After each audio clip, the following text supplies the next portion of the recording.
पिछली श्रृंखला में हमने सहजोबाई पर विचार किया और यह जाना कि सहजोबाई भी मीराबाई की तरह ही एक भक्त कवयित्री थी, जिन्होंने 17वीं शताब्दी यानी कि रीतिकाल में जन्म लिया। उनका जन्म 1725 ईस्वी में हुआ था।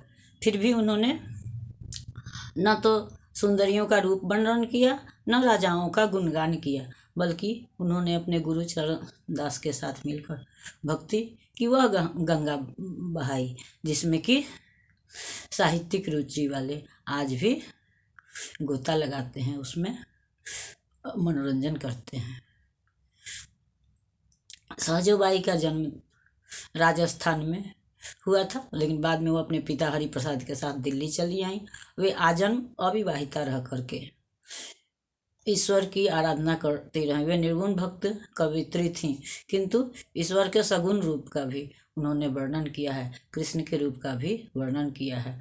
उनमें सगुण और निर्गुण का समन्वय देखा जाता है और ईश्वर से ज़्यादा उन्होंने गुरु को महत्व दिया है। उनके अनुसार राम तजूं पर गुरु न विसारूं, क्योंकि गुरु जो है हमें सांसारिक बंधनों से मुक्ति दिलाता है, जबकि ईश्वर हमको सांसारिक बंधनों में बांधता है।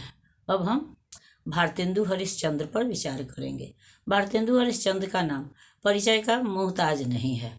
साहित्य जगत से जुड़ा हुआ हर व्यक्ति भारतेंदु हरिश्चंद्र को भली भांति जानता है। इनका जन्म 1850 ईस्वी में और मृत्यु 1885 ईस्वी में हुई थी, अर्थात इन्होंने 35 वर्ष की अल्पायु पाई थी। किंतु इतने कम उम्र में ही, इतने कम समय में ही इन्होंने साहित्य की वह उपासना की, साहित्य की वह सेवा की कि उनको खड़ी बोली हिंदी का जनक या उस समय के भारतेंदु के समय को भारतेंदु युग के नाम से संबोधित किया गया। इनके पिता का नाम गोपाल दास तथा माता का नाम पार्वती देवी था। इनके पिता गोपाल दास गिरधर कवि के नाम से रचनाएं करते थे और साहित्य जगत से जुड़ा हुआ कोई भी व्यक्ति गिरधर की कुंडलियों से अनजान नहीं।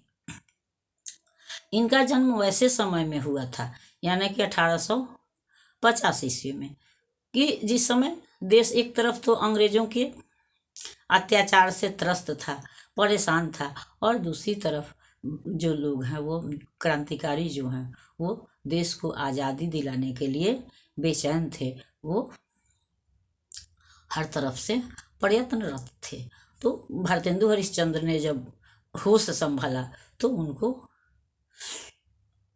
उन्होंने क्रांतिकारियों को देश के लिए लड़ते देखा, आज़ादी के लिए छटपटाते देखा, और यह भावना उनके अंदर भी धीरे धीरे घनीभूत होती चली गई। किंतु उन्होंने यह भी समझा कि एक तरफ से कुछ जो पढ़े लिखे लोग हैं वह अगर अंग्रेजों का विरोध कर रहे हैं तो कुछ दबे कुचले लोग तो डर से अंग्रेजों से नहीं बोलते हैं, और कुछ लोग स्वार्थ के वश भी अंग्रेजों से मिले हुए हैं। अर्थात हम भारतीयों के कारण भी हमारे ऊपर अत्याचार बढ़ता जा रहा था।